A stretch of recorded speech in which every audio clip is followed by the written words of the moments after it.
जय Hind friend, India और pride में आप सभी का स्वागत है। फ्रेंड्स, यहाँ पे डॉक्टर नगेंद्र हिंदी संपादित हिंदी साहित्य के इतिहास पर चर्चा कर रहे हैं और रीतिकाल की जो मूल टेक्स्ट पे हम चर्चा कर रहे थे, उसमें ये रीतिकाल के मूल टेक्स्ट की दूसरी कड़ी है। इसके पूर्व हमने देखा कि सर्वांग निरूपक कवियों में कौन से हैं, दूसरा या तीसरा कड़ी है।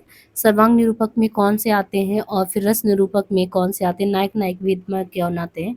यदि हमने इसे पूर्व के वीडियो में बात किया था कि सर्वांग निरूपक कवि कौन होते हैं, विशिष्टांग कौन होते हैं। फिर सर्वांग के तहत हमने देख लिया था और विशिष्ट अंगों में हम देख रहे थे, जैसे विशिष्ट अंगों में कि रस संप्रदाय से संबंधित कौन से रस निरूपक आचार्य की श्रेणी में है, उन्होंने किन स्रोतों का उपयोग करके जो है अपना कोई ग्रंथ दिया। हालांकि वो मौलिक उद्भावक आचार्य के रूप में नहीं आते, लेकिन उन्होंने क्योंकि एक शिक्षक प्रद भूमिका निभाने का काम किया था अपने राज दरबार में, जो उनके दरबारी कवि जो दरबार में उनके राजा होते थे, क्योंकि वो उनके राजाश्रित होते थे, तो उनके राजाश्रित होते थे तो उनको काव्य शास्त्रीय शिक्षा देना था। तो उनको सरल रूप में किन किन मूल स्रोतों का उपयोग करके ग्रंथों का ये एक तरीके से प्रयोग करते थे और ग्रंथों का प्रयोग करके ग्रंथ लिखते थे।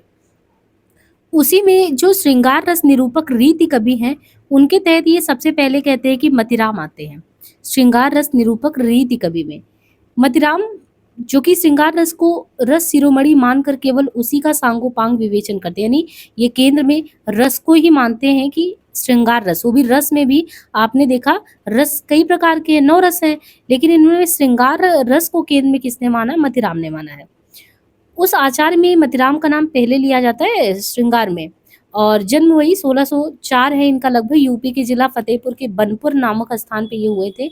इनके पिता का नाम विश्वनाथ त्रिपाठी था और ये सम्राट जहांगीर, बूंदी नरेश राव, भाव सिंह खाड़ा, हुमायूं नरेश, ज्ञानचंद बुंदेलखंड स्थित श्रीनगर, नरेश स्वरूप सिंह बुंदेला आदि इनके राजाओं के यहाँ आश्रय में ये रहे थे। इनके द्वारा रचित ये 8 ग्रंथ कहे जाते हैं, मतलब मतिराम के समय की बात बताएं तो इनके द्वारा रचित कहते हैं कि 8 ग्रंथ हैं।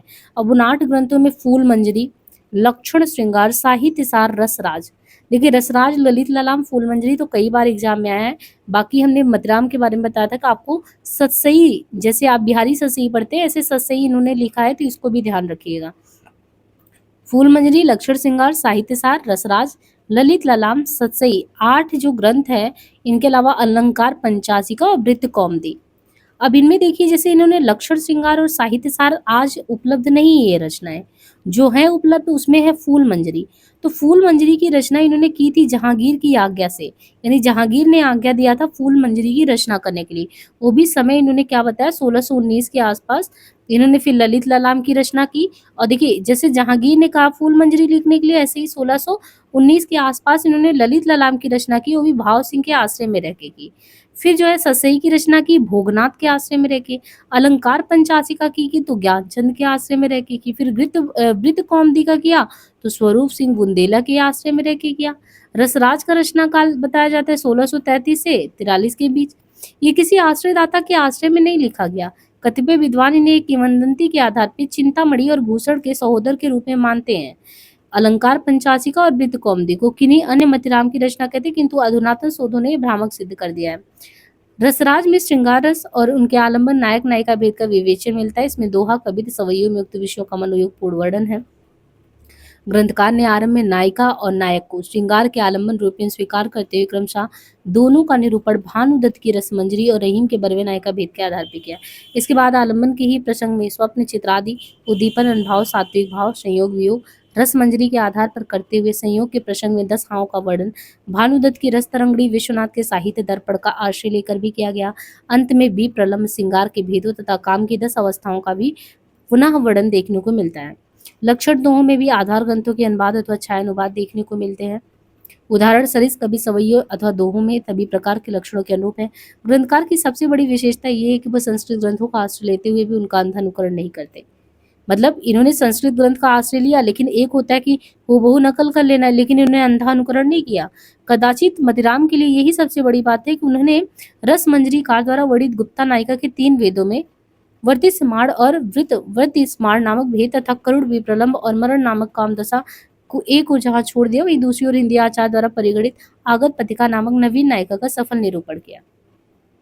विवेचन के संबंध में केवल एक ही बात खटकती है कि श्रृंगार के सभी अंगों का इन्होंने मनोयोग पूर्वक निरूपण करते हुए रस परिपाक के लिए अनिवार्य कहे गए संचारी भाव का कहीं उल्लेख तक नहीं किया।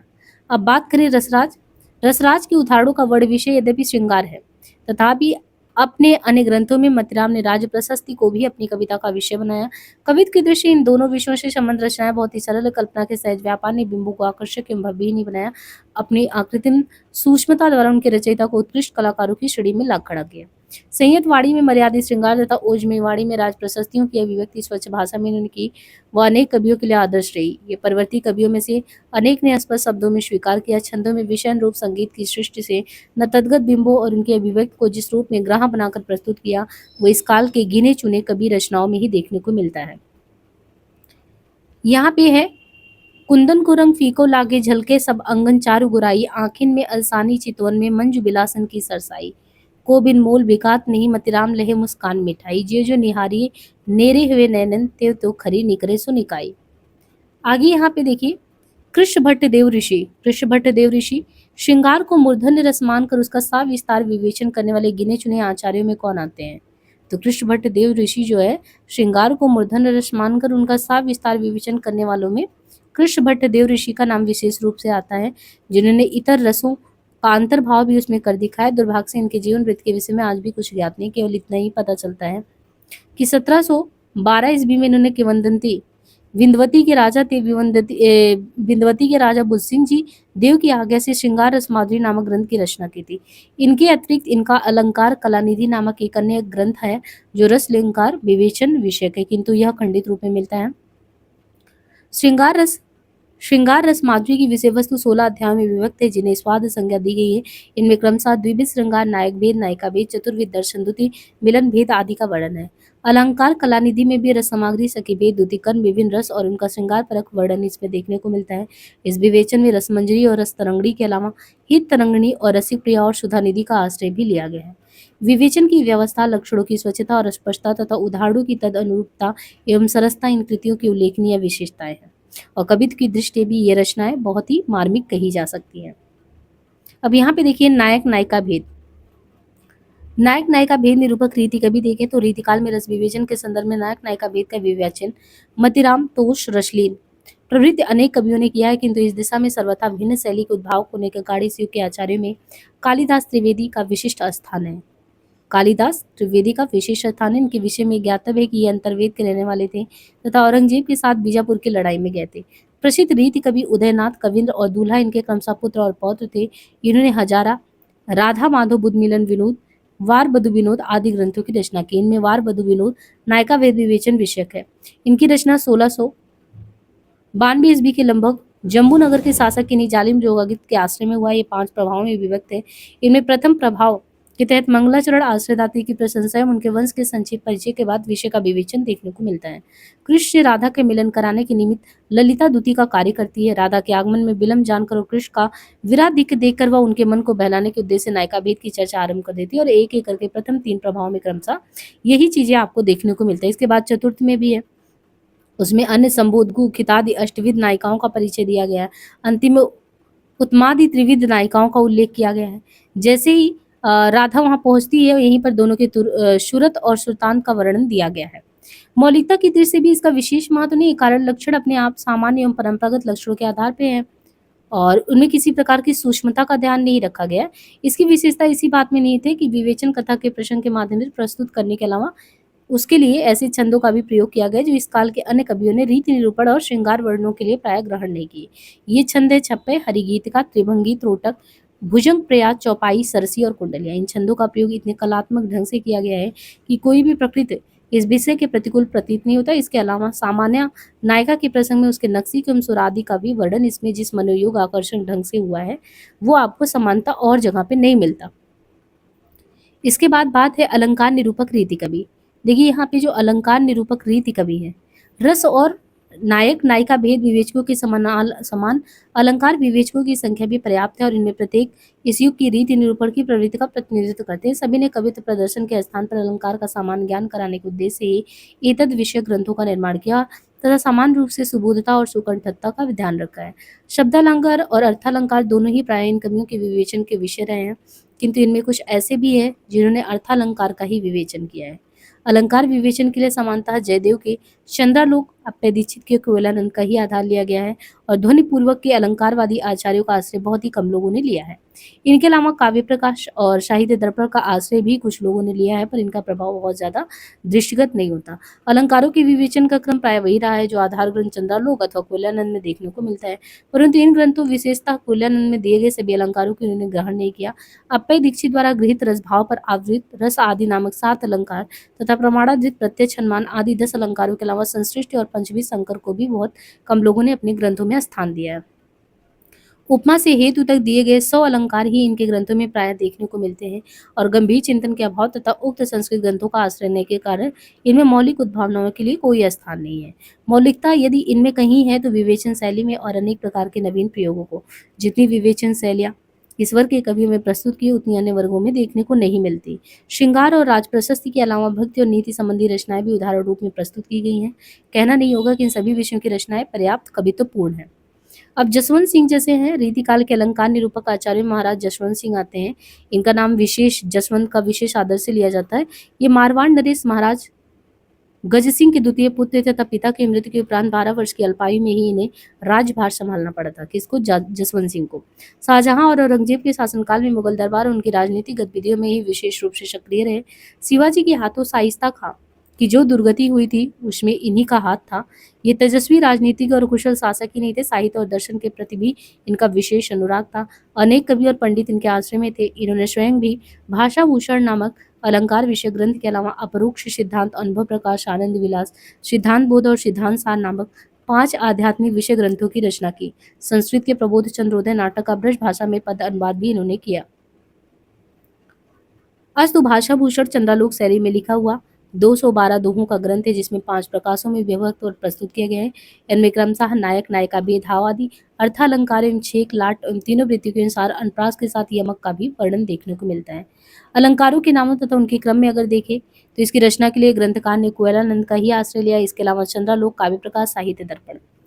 लक्षण उदाहरणों में कतिपय कोयलानंद के अनुवाद और शेष मूल ग्रंथों के छायानुवाद कह सकते हैं, वो भी देखने को मिला है ना।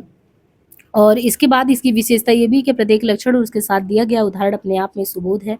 कुल मिलाकर यह ग्रंथ सुबोध और सुकंठ कहा जा सकता है। बाद के लोगों में इन्हीं विशेषताओं के कारण अत्यंत लोकप्रिय भी रहा। अब इसके बाद देखिए मतीराम। जसवंत सिंह के समान परवर्ती टीकाकारों एवं पाठकों में प्रतिष्ठा प्राप्त करने वाले दूसरे अलंकार निरूपक आचार्य मतीराम है। ललित ललाम और अलंकार पंचाशिका, इनके एतद विषयक 2 ग्रंथ है। इनमें जो पंचाशिका है तो अलंकार निरूपण के दृष्टि से बहुत ही सामान्य है। कारण ये है कि आश्रयदाता की प्रशस्ति संबंधी स्फुट रचनाओं पर लक्षण घटाकर इसे ग्रंथ का रूप दिया गया है। ना तो इसके विवेचन में कोई व्यवस्था है, ना औचित्य है। वास्तव में इस दृष्टि से ललित ललाम का ही महत्व स्वीकार किया जा सकता है। इसमें भेद उपभेद सहित कुल 100 अर्थालंकारों का लक्षण है। फिर कोयलानंद के आधार पर देखिए समानता। कोयलानंद के लक्षण को दोहों में अनुवाद छायानुवाद कर सुविधानुसार वो दिया गया है। अप्पय दीक्षित से अत्यधिक प्रभावित होते हुए ग्रंथकार ने उनका अंधाकरण नहीं किया है। साहित्य दर्पण, काव्य प्रकाश का आश्रय लेते हुए कहीं कहीं थोड़ी फेर बदल कर लेने में भी इन्होंने संकोच नहीं किया। यही कारण है कि मालोपमा और रश्नोपमा नामक अलंकार कोयलानंद कार द्वारा गृहीत न होने पर भी इन्होंने साहित्य दर्पणकार से ग्रहण किया है। इसी प्रकार अप्पय दीक्षित द्वारा स्वीकृत हेतु और काव्यलिंग नामक 2 पृथक अलंकारों को मम्मट से संकेत ग्रहण कर इन्होंने एक कर दिया है। अंतर केवल इतना है कि मम्मट ने जहाँ काव्यलिंग में हेतु का अंतर्भाव किया है, वहां इन्होंने हेतु के भीतर इसको अंतर्भूत कर दिया है। इतना ही नहीं, रसवादी होने के कारण इन्होंने कोयलानंद कार द्वारा मानी रसवादी तथा प्रमाणाधृत अनुमान आदि अलंकारों का स्पर्श भी इसलिए नहीं किया कि ये इनके सिद्धांत के प्रतिकूल पड़ते हैं। भूषण तो है रीति निरूपण में श्रृंगारिक उदाहरण देने के समान प्रवृत्ति का तिरस्कार कर केवल वीर रस परक राज प्रशस्तियों को उदाहरण स्वरूप प्रस्तुत करने वाले इस युग के आचार्यों में भूषण का नाम सबसे पहले लिया जाता है। भूषण के बारे में कि कानपुर के समीपवर्ती तिकवापुर नामक स्थान के निवासी रत्नाकर त्रिपाठी के पुत्र थे तथा छत्रपति शिवाजी और उनके पौत्र शाहू जी छत्रसाल बुंदेला आदि अनेक राजाओं के आश्रय में थे। कहते कि चित्रकूट के जो राजा रुद्रसाह थे सोलंकी, उन्होंने इन्हें भूषण की उपाधि से सम्मानित किया और इस उपनाम से ये इतने प्रसिद्ध हुए कि आज इनका वास्तविक नाम ही शोध का विषय बन गया। शिवाजी के आश्रय में इन्होंने स्वराज भूषण 1673, शिवा बावनी तथा अनेक स्फुट छंद की रचना की। छत्रसाल की प्रशस्ति में इन्होंने छत्रसाल दशक की रचना की। एक जनश्रुति के आधार पर कतिपय विद्वान अब तक इन्हें चिंतामणि, मतीराम, नीलकंठ नामक प्रसिद्ध कवियों के सहोदर के रूप में मानते हैं, किंतु अधुनातन शोधों ने इसे सिद्ध कर दिया है। इसके साथ ही विद्वानों का एक अन्य वर्ग अलंकार प्रकाश और छंदो हृदय प्रकाश के रचयिता मुरलीधर भूषण नामक कवि को तथा इन्हें एक ही मानता है, किंतु इस मान्यता की पुष्टि के लिए अभी ठोस प्रमाणों की अपेक्षा है। इसके बाद भूषण उल्लास, दूषण उल्लास तथा भूषण हजारा नामक इनके 3 ग्रंथों का और उल्लेख किया गया, परंतु आज इनमें से कोई भी उपलब्ध नहीं है, न दूषण है, न भूषण है ना, और न भूषण हजारा है। शिवराज भूषण में अगर देखें तो शिवराज भूषण में कुल 105 अलंकारों का निरूपण हुआ है, और जिनमें अगर आप देखेंगे तो 99 अर्थालंकार, 4 शब्द है, शेष 2 चित्र और शंकर करके हैं। अर्थालंकार में भी कम से कम 1/4 लक्षण है, जिनकी शब्दावली मतिराम के लक्षण से ज्यों की त्यों मिलती है। उपमान, उपमेय, मालोपमा, भ्रंतापनति, छेकापनति, निदर्शना, संभावना, उल्लास, सतत गुण, सोहोक्ति, विचित्र, प्रतीक, परिणाम, प्रत्युत्पन्न आदि के लक्षण जदयू के लक्षणों के अनुवाद मात्र ही रहे हैं। शिवराज भूषण में भी वर्णित प्रत्योपमा, ललितोपमा, भावक छवि और अनुमान नामक अलंकार ऐसे हैं जिनका विवेचन केवल चंद्रालोक में मिलता है। विरोध और विरोधाभास को पृथक अलंकारों के रूप में भी चंद्रालोक की मान्यता के आधार पर प्रस्तुत किया गया है। और लक्षणों में भी देखें तो सामान्य रूप से मतिराम आदि अन्य अलंकार निरूपकों जैसी स्वच्छता का अभाव देखने को मिलता है। शिवाजी की इन्होंने प्रशस्तियों में कवित्व की रक्षा के प्रयत्न के कारण उन विशेषताओं का सन्निवेश ही नहीं किया जो एक अलंकार को दूसरे से अलग करती है। तो भूषण के बारे में अगर आप ये देखें कि क्या इन्होंने कवि कर्म अच्छे से किया है, उसका निर्वहन सही से कर पाए हैं, तो आचार्य कर्म में भूषण जितने असफल रहे, कवि कर्म में वो उतने ही सफल हैं। प्रशस्ति परक काव्य की रचना करने के कारण श्रृंगारिक कवि को समान इन्हें कल्पना की ऊंची उड़ान भरने की आवश्यकता मिल नहीं पाई। इनकी रचनाओं में एकदम नए बिंबों का यद्यपि किसी सीमा तक अभाव रहा कि कुछ नया बिंब ला के प्रकट कर दे, नहीं, तथापि विषय के अनुरूप जिस ओजपूर्ण वाणी की अपेक्षा होती वो तो देखती है। इनके निर्वाह के लिए संस्कृत है, प्राकृत, अपभ्रंश, अरबी या फारसी है, ब्रज भाषा, क्षेत्रीय बोली, इनके ओजपूर्ण शब्दों की योजना ही इन्होंने नहीं की। यथावस्था शब्दावली को तोड़ मरोड़ कर विकृत करने में भी इन्होंने संकोच नहीं किया। तो कहना नहीं होगा कि वाणी के ओज पर पूर्ण दृष्टि रहने के कारण सामान्य रूप से उन तत्वों का सन्निवेश नहीं कर पाए जिनसे वीर रस का परिपाक होता है। कर्म के प्रति आश्रय की ललक तथा अभिष्ट सिद्धि के लिए व्यापार श्रृंखला में उसकी उत्तरोत्तर आनंद प्राप्ति की व्यंजना का भाव इनकी अनुभाव योजना को शिथिल कर रस परिपाक को निर्बल कर गया। साथ में इनके द्वारा आश्रय के गुणों का अत्यधिक संकीर्तन तथा उसके आतंक का विविध रूपों में वर्णन उत्साह के स्थान पर राज विषयक रति को अधिक व्यंजित करता है। फिर भी इनकी वाणी का ओज अपने आप ऐसा है कि यह भाव उसके भीतर दब जाते हैं और शायद पाठक आनंद विभोर उठता है। उदाहरण स्वरूप यहाँ पे एक कवित्व दृष्टव्य है। इंद्र जिमी जम पर बाड़ो सुअम पर रावण सदम पर रघुकुल राज है, पौन वरिवाह पर शंभु रतिना पर ज्यो सहस्त्र भाव पर राम द्विजराज है, दावा द्रुम दंड पर चीता मृग झुंड पर भूषण बितुन पर जैसे मृग राज है, तेज तम अस्पर कान जिमी कंस पर त्यो मलीच वंश पर शेर सिंह राज है। इसके बाद पद्माकर की बात करें तो पद्माकर जो है अलंकार निरूपण में संक्षेप और सरसता का निर्वाह करने वाले इस काल के रीति कवियों में पद्माकर का नाम बिना किसी संकोच के ले सकते हैं। इन्होंने पद्माकर ने पद्माभरण लिखा और पद्माभरण लिखा गया वही 1810 में लिखा गया था लगभग। अलंकार रीति उपमा से लेकर 100 मुख्य अर्थालंकार, रसवादी, बहुयादी प्रमाणित 15 अलंकारों तथा ससंसृष्टि और संकर के लक्षण उदाहरण इसमें दिए गए हैं। और इनमें अर्थापत्ति, अनुपलब्धि, एतिहत्य और संभव इन 4 अलंकारों को छोड़कर सबके लिए दोहे का प्रयोग हुआ है। इन चारों के लक्षण चौपाई में तथा उदाहरण दोहा अथवा चौपाई में दिए गए। संकर और संसृष्टि के लक्षण ग्रंथकार द्वारा रचित है तथा इनके उदाहरण में 6 दोहे बैरिशाल के भाषा भरण के और 3 दोहे बिहारी की ससई की, केवल एक दोहा इनका अपना है। ग्रंथकार के अपने कथन के अनुसार विवेचन का आधार यद्यपि भाषा भरण ही है, तथापि अलंकारों के क्रम तथा कतिपय लक्षणों को देखकर ऐसा लगता है कि इनके सामने कोयलानंद तथा भाषा भूषण भी अवश्य रहे हैं। 3 वर्ग शब्दालंकार अर्था उभया की चर्चा की गई, तथापि ग्रंथ के भीतर कहीं भी शब्दालंकार को विवेचन का विषय नहीं बनाया गया। विवेचन की दृष्टि यह ग्रंथ अपने आप में अत्यंत सुबोध कहा जा सकता है। और अलंकार विवेचक अन्य रीति कवियों में आप देखिए यहाँ पे आलोच्य काल के तहत जो आते हैं और भी उसमें जैसे गोप कवि है, रसिक सुमति है, रघुनाथ है, दूल्हा कवि रसरूप है, शेवादास गिरधर है। और गोप दक्षिणात ब्राह्मण थे तथा इनके पूर्वज गोकुल में आकर बसे थे। इनके पिता यदुनाथ भगवत भक्ति कवि थे। उन्होंने रस विलास नामक ग्रंथ की रचना की। ओरछा नरेश महाराज पृथ्वी सिंह इनके आश्रयदाता थे। रामालंकार, रामचंद्र भूषण तथा रामचंद्राभरण नामक 3 अलंकार यानी रामालंकार, रामचंद्र भूषण और रामचंद्राभरण नामक 3 अलंकार निरूपक विषय ग्रंथ इनके द्वारा रची हुई बताई जाती है। इनमें से आज केवल रामचंद्राभरण ही है। इसमें अलंकार लक्षण प्रायः दोहों में तथा उदाहरण कवि सवैया, दोहा, सोरठा, छप्पे आदि प्रसिद्ध छंदों में है। उदाहरणों का बड़े विषय केवल भगवान राम का चरित्र है। अर्थालंकार में कोयलानंद प्रकार द्वारा निरूपित उपमा से हेतु तक के कुल 100 अलंकारों में से 93 का विवेचन किया गया है। व्याज, निंदा, विषम, सम, अल्प, अदद, गुण, विभूति और युक्ति, इन 7 अलंकारों को छोड़ दिया जाए तो शब्द अलंकारों में केवल अनुप्रास के छेक, वृत्ति और लाट है। कोयलानंद में मिलता है, तथापि लक्षणों के लिए ग्रंथकार इसका पूर्णतः ऋणी नहीं है, जैसे चंद्रालोक, साहित्य दर्पण, भाषा भूषण, ललित ललाप। तो किनका प्रयोग किया गया है, किनका नहीं किया गया है, और जैसे भाषा भूषण की संक्षेप शैली के अलंकार निरूपकों में भी रसिक समुति का विशेष स्थान है भाषा भूषण की संक्षेप शैली का प्रयोग करने में। इनके एकमात्र ग्रंथ अलंकार चंद्रोदय है, और लक्षण उदाहरण के क्रम से इसमें कितने दोहे दिए गए, कितना अलंकार है, वो सारा चर्चा इसमें किया गया है। और विवेचन का आधार इनके अपने शब्दों में यद्यपि कोयलानंदी है, तथापि शब्दों अलंकारों के अलावा इतर अलंकारों के विवेचन के लिए भी चंद्रालोक और भाषा भूषण की भी सहायता ली गई है। अब देखिए, इतना ज्यादा आप घुस घुस के अगर ये करेंगे ना, तो फिर वही है कि बहुत ज्यादा मतलब आपको लगेगा कि कितना ज्यादा डेप्थ में जा रहे हैं। अब अलंकार को केंद्र में मान के किन लोगों ने लिखा और किन्होंने प्रौढ़ता और कवित्व का निर्वहन किया, तो उनमें रीतिकाल में जैसे रघुनाथ बंदीजन है, तो रघुनाथ बंदीजन का भी अलंकार में इंपॉर्टेंट नाम आता है कि महत्वपूर्ण है। काशी नरेश महाराज वीरवन सिंह के यहाँ दरबार में थे और 3 ग्रंथ इन्होंने लिखा, रसिक मोहन, काव्य कलाधर और जगत मोहन। इनका रसिक मोहन वही 1739 के आसपास, काव्य कलाधर आया 1745 के, और 1750 के आसपास आया जो है जगत मोहन। अब जैसे रसिक मोहन इन्होंने लिखा, तो इसके तहत इन्होंने अलंकार निरूपण किया है, तो उसके लिए क्या क्या किया है अलंकार में, तो काव्य कलाधर में रस और नायक नायिका भेद का विवेचन किया।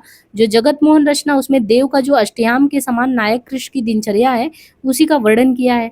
इनके अलावा जैसे इश्क महोत्सव नामक एक और ग्रंथ है, तो इसमें इन्होंने रीतिमुख कवियों के समान प्रेम और उसके महात्म्य पर सरल रचनाएं लिखी।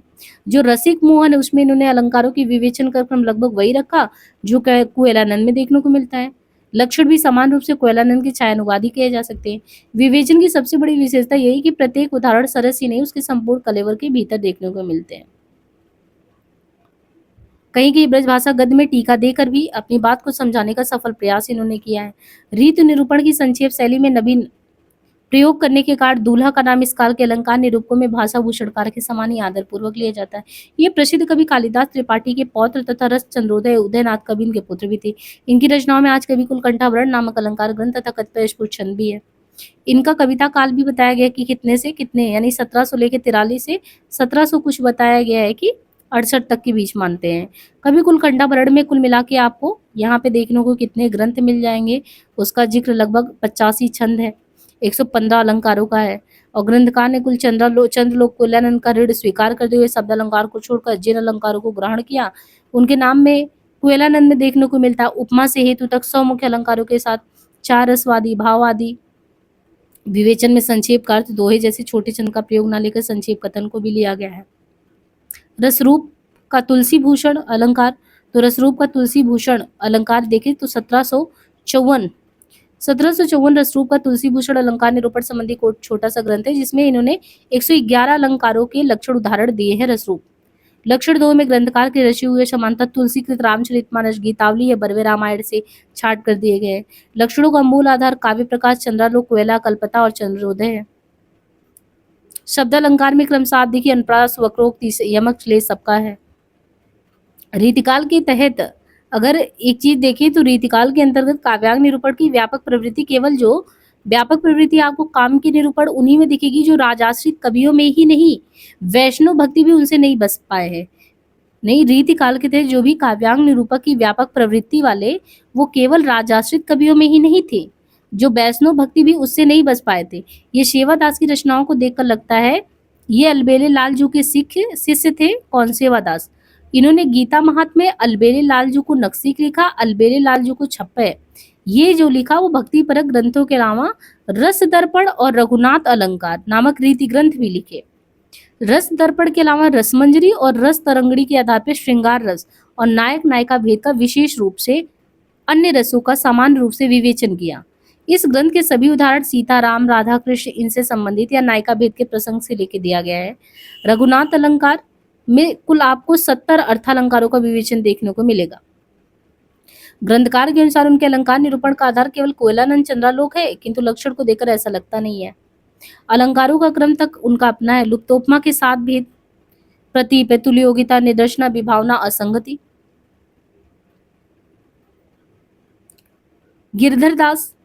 गिरधर दास के भारती भूषण में आपको कुल 104 अलंकार देखने को मिलेंगे।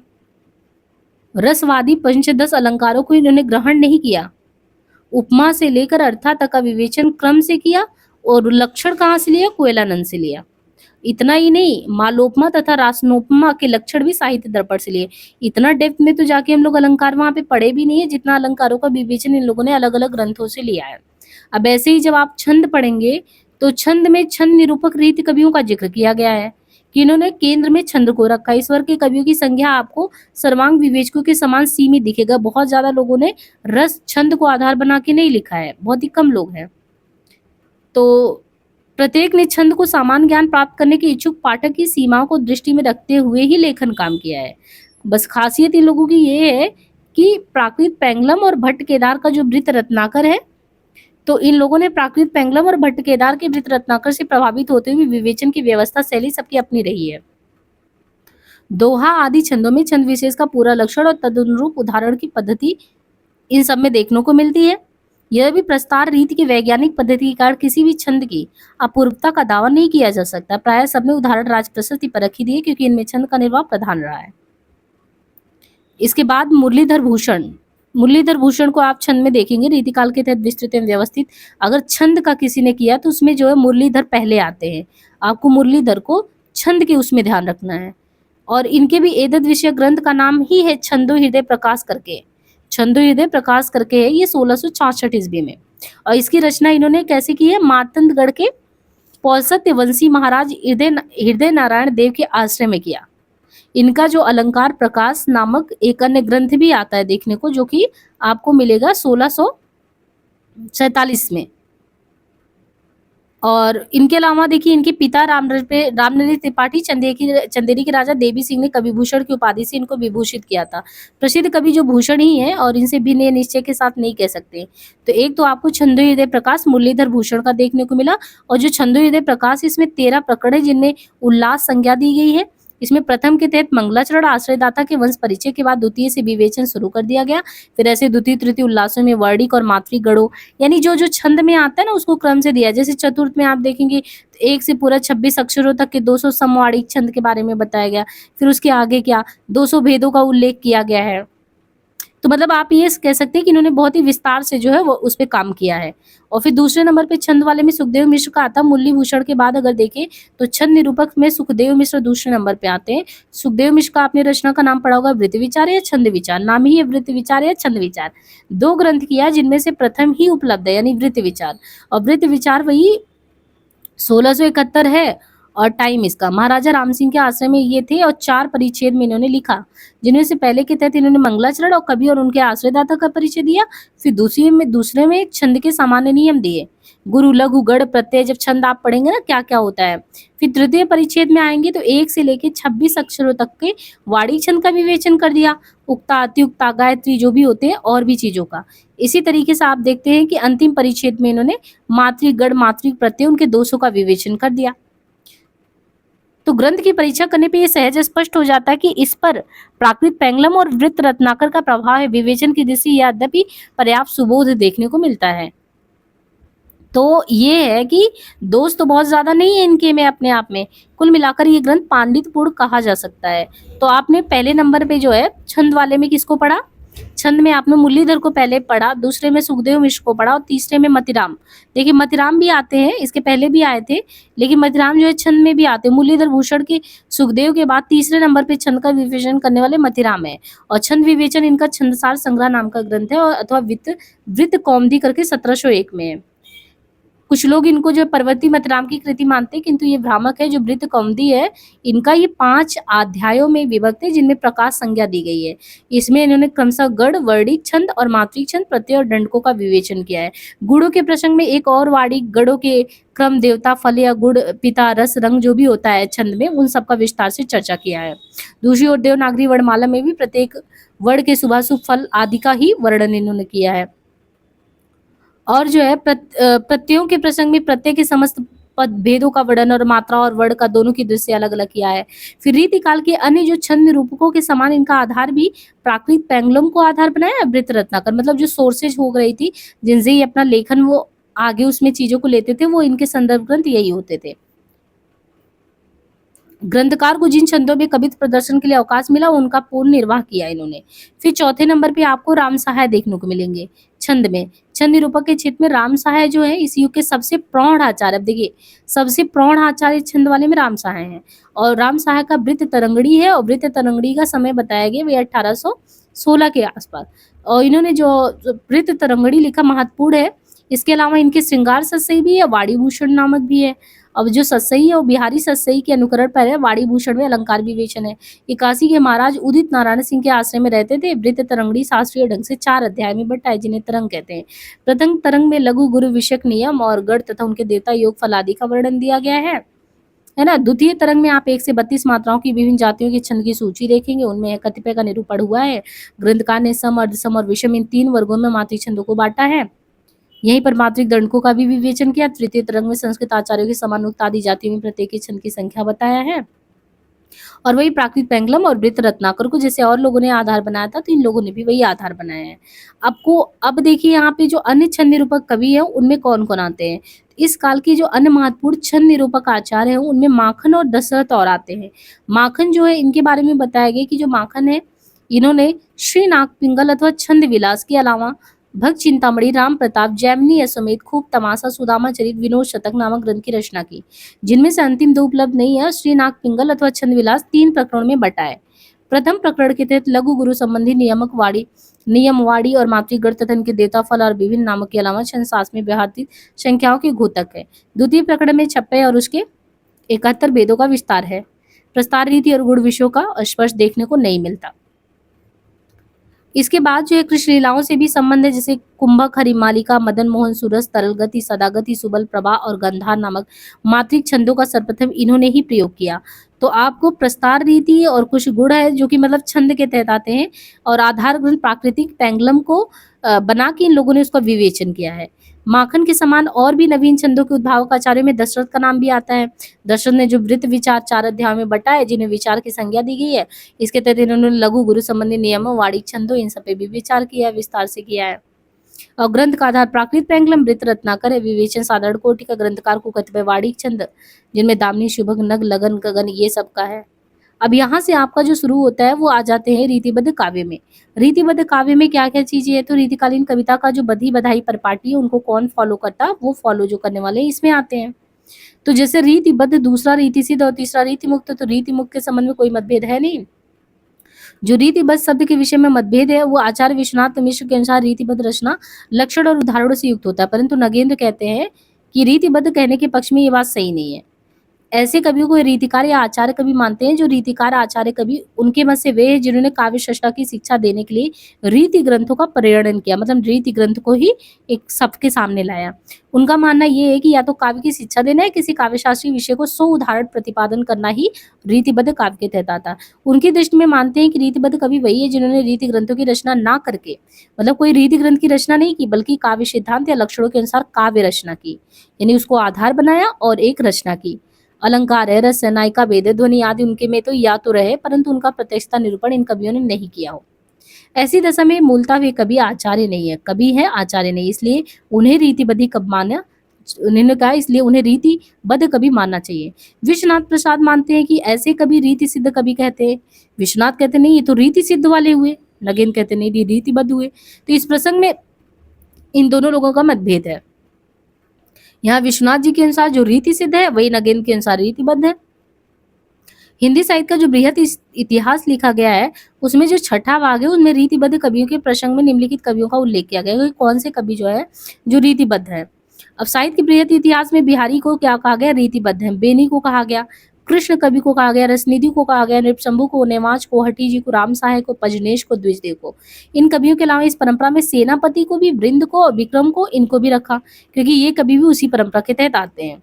अब एक एक करके जैसे सेनापति हैं तो कवि और सेनापति की जीवनी के संबंध में अधिक सामग्री तो मिलता नहीं, जो कुछ भी है उसी के आधार पे कहते हैं कि सेनापति ने अपना जो ग्रंथ है कवित रत्नाकर उसमें अपना परिचय क्या दिया है। तो सेनापति ने यही परिचय दिया कि दीक्षित परसराम दादो है विदित नाम जीन किने यज्ञ जग जग में बढ़ाई गंगाधर पिता गंगाधर के समान जाको गंगाधर बसते अनूप जिन पाई महाजन्मानी विद्यादान हो को चिंतामणि हीरा मन दीक्षित पाई पंडिताई सेनापति सोई सीतापति के प्रसाद जागे। तो इस छंद से यह स्पष्ट होता है कि इनके पिताबा का नाम क्या था, परशुराम दीक्षित था, और इनके पिता गंगाधर दीक्षित गंगा के किनारे अनूप बस्ती में रहते, अनूप का अर्थ गंगा के किनारे, और नगर अनूप शहर भी हो सकता है, यूपी का बुलंद शहर भी हो सकता है, कुछ निश्चित नहीं है। पर जब तक अन्य प्रमाण न मिले तब तक अनूप शहर का निवासी इनको मानना चाहिए। कुछ लेखक सेनापति को संस्कृत के प्रसिद्ध विद्वान भट्ट नगेश दीक्षित से अभिन्न मानते हैं, उनका भी अपना तर्क है, परंतु वे भट्ट नागेश दीक्षित ही ये कहना कठिन है, क्योंकि नागेश भट्ट के पिता का नाम शिव भट्ट था। वे प्रसिद्ध व्याकरण थे और अधिकतर काशी में ही रहे। वे महाराष्ट्रीय ब्राह्मण थे और उन्होंने अनेक ग्रंथों की टीका की।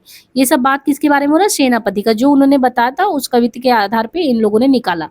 अब नागेश भट्ट के गुरु के नाम हरि दीक्षित है, परंतु नागेश भट्ट की किसी हिंदी रचना का पता नहीं चलता, सब अनुमान है, और न नगेश भट्ट के सेनापति उपनाम के संबंध में कोई सूचना है, परंतु दोनों में कुछ साम्य है। तो हिंदी में सब कुछ ऐसे ही अनुमान आधारित होता है। फिलहाल सेनापति के संबंध में और कोई सूचना है नहीं, अभी तक उनकी एक ही कृति वही कविता रत्नाकर है, बस आपको यही याद रखना है। कुछ इतिहासकारों ने इनके बारे में कहा काव्य कल्पद्रुम भी है, पर वो है नहीं। कुछ लोग काव्य कल्पद्रुम और कविता रत्नाकर को एक ही मानते हैं। वैसे जो कविता रत्नाकर उसमें इन्होंने 5 तरंग और 394 छंद, इनके अलावा सेनापति ने श्लेष अलंकार, श्रृंगार, षट्ऋतु, रामायण, राम रसायन का वर्णन किया। प्रथम 3 तरंगों से स्पष्ट होता है कि इनका प्रणयन रीति परंपरा को ध्यान में रखकर किया गया। छंदों की मूल चेतना रीतिकालीन, इसलिए इन्हें रीतिबद्ध कवि मानने में कोई आपत्ति नहीं। सेनापति का प्रिय अलंकार क्या था? श्लेष है, इसलिए उन्होंने पूरी की पूरी जो तरंग की है वो श्लेष का चमत्कार ही दिखाने के लिए किया है।